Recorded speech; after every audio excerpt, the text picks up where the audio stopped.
హరీష్ శంకర్ క్షమాపణలు చెప్పారు, ఒక వివరణ ఇచ్చారు. తను ఎందుకని తథాస్తు అనేటువంటి ఆ మాట ఎందుకు పెట్టాను అని చెప్పేసి అన్నారో ఒక వివరణ, సుదీర్ఘమైనటువంటి నోట్ పెట్టడం అనేది, సో అది ఇప్పుడు చర్చనీయాంశంగా మారింది.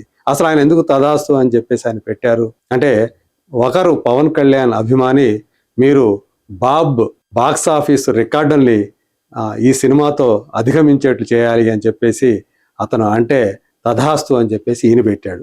బాబ్ అంటే అక్కడ మహేష్ బాబు అని చెప్పేసి అర్థం, Mahesh Babu box office records అని చెప్పేసి అర్థం. సో అందుకని బీఓబి బాబ్ అని చెప్పేసి ఇక్కడ సోషల్ మీడియాలో విస్తృతంగా వాడుతూ ఉంటారు మహేష్ బాబు గురించి. సో దాంతో అంటే మా హీరోని మించిపోయేటట్లు మీ సినిమాని చేస్తారని చెప్పి మీరు తదాస్తు అని చెప్పేసి అంటారా, మమ్మల్ని తక్కువ చేస్తారా అని చెప్పేసి మహేష్ బాబు ఫ్యాన్స్ అందరూ కూడా ఫైర్ అవుతున్నటువంటి పరిస్థితి కనిపిస్తుంది.